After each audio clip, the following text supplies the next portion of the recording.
Today I am going to teach you the most important lesson of CBSE board class 10th, Nelson Mandela. Dear students, this chapter has been taken from Nelson Mandela's book of the same name, Nelson Mandela Long Walk to Freedom. Dear students, Nelson Mandela took oath as the first black president of South Africa on 10th May. A large number of leaders are all around of the world had gathered there. The inauguration ceremony took place in an open building in Pretoria. Students, साथ ही साथ मैं आपको हिंदी में भी समझाता चल रहा हूँ कि ये लेसन जो नेल्सन मंडेला है, ये नेल्सन मंडेला की ही किताब उसी नाम की पुस्तक से लिया गया है जो आपका लेसन है। उस किताब का नाम है Nelson Mandela long walk to freedom. Dear students, Nelson Mandela पहले ब्लैक प्रेसिडेंट के रूप में, साउथ अफ्रीका के पहले ब्लैक प्रेसिडेंट के रूप में 10 मई को ओथ लिया। उस दौरान विश्व के तमाम बड़े नेता वहाँ पर इकट्ठे थे और ये उद्घाटन समारोह जो हुआ, इनागुरेशन सेरेमनी जो हुआ, वह एक ओपन बिल्डिंग, प्रिटोरिया के ओपन बिल्डिंग में हुआ। He was accompanied by his daughter Zenani. First of all, Mr. de Klerk took oath as second deputy president of South Africa. Mr. Thabo Mbeki took oath as the first deputy president of South Africa. Nelson Mandela swear as the first black president of South Africa. He pledged to obey and uphold constitutions.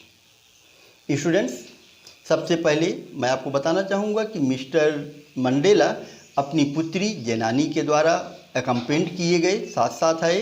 सबसे पहले mister D क्लेर्क ने second deputy president के रूप में सौगंध लिया। फिर उसके बाद डी क्लेर्क ने डिप्टी प्रेसिडेंट के रूप में सौगंध लिया।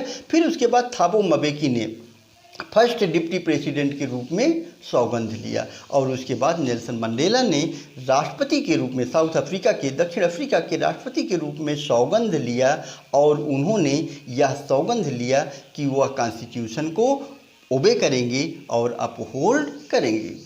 After then South African jets displayed the military power.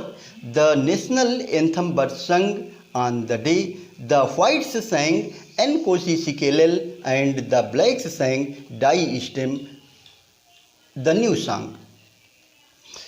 सबसे पहले जब प्रेसिडेंट ने, साउथ अफ्रीका के प्रेसिडेंट नेल्सन मंडेला ने सौगंध ले लिया, फिर उसके बाद वहाँ की जो अफ्रीकन जेट्स विमानें थीं वो मिलिट्री शक्ति को प्रदर्शित किया। उन्होंने ऊपर उड़ करके अपना एक बनाया, अपना एक प्रदर्शन किया। फिर उसके बाद में जो नेशनल एंथम थे उस दिन गाए गए। सबसे पहले अंग्रेज़ों के नेशनल एंथम गाए गए जो था एनकोसी सिकेलल, और फिर उसके बाद ब्लैक लोगों के अर्थात दक्षिण अफ्रीकी लोगों के नेशनल एंथम गाए गए डाई स्टेम। वो नया सॉन्ग था और उनका पुराना सॉन्ग था। एनकोसी सिकेलल ये अंग्रेज़ों का पुराना नेशनल एंथम था और डाई स्टेम ये उस दिन का नया नेशनल एंथम था।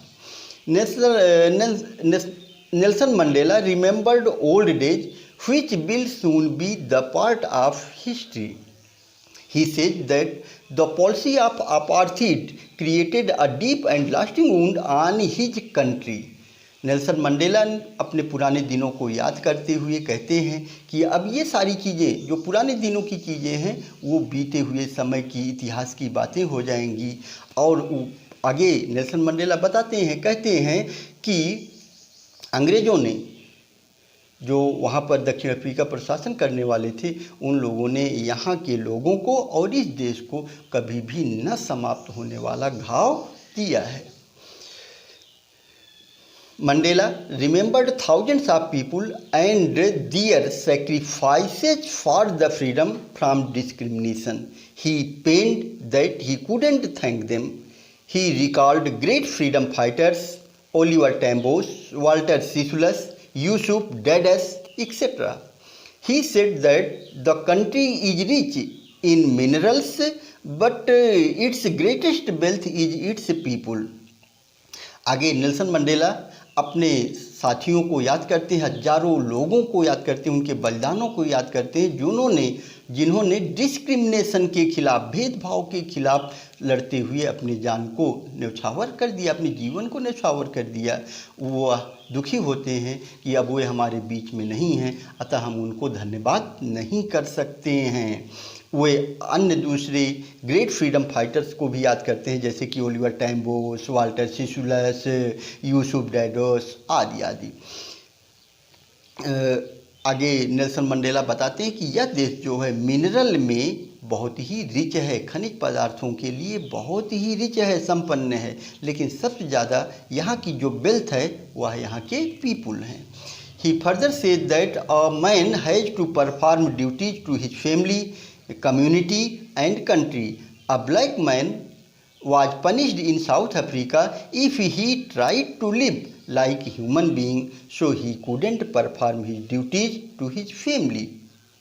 आगे नेल्सन मंडेला यह बताते हैं कि एक मनुष्य को अपने परिवार के प्रति, अपनी कम्युनिटी के प्रति, समुदाय के प्रति और अपने देश के लिए बहुत सारे कार्य करने पड़ते हैं, कार्य करने होते हैं, लेकिन एक ब्लैक मैन जो कि साउथ अफ्रीका का रहने वाला है, उसे इन कार्यों को करने से दंडित किया जा गया और साथ ही वह ह्यूमन बीइंग जैसे कोई कार्य नहीं कर सके। वह अपनी ड्यूटीज़ को, अपने परिवार के प्रति जो ड्यूटीज़ हैं उनकी, उसको वह निर्वहन नहीं कर सके। मंडेला है different meaning of being free. As he grew older, he wanted the freedom of livelihood for himself and his family, but soon he realized that it was only an illusion, so he joined African National Congress. He wanted the oppressors and oppressed to be liberated, as no one is free if one takes someone's freedom. Only such feeling can bring true freedom for everyone. Nelson Mandela आगे बताते हैं, आगे कहते हैं कि उनके लिए freedom की भिन्न भिन्न मीनिंग थी।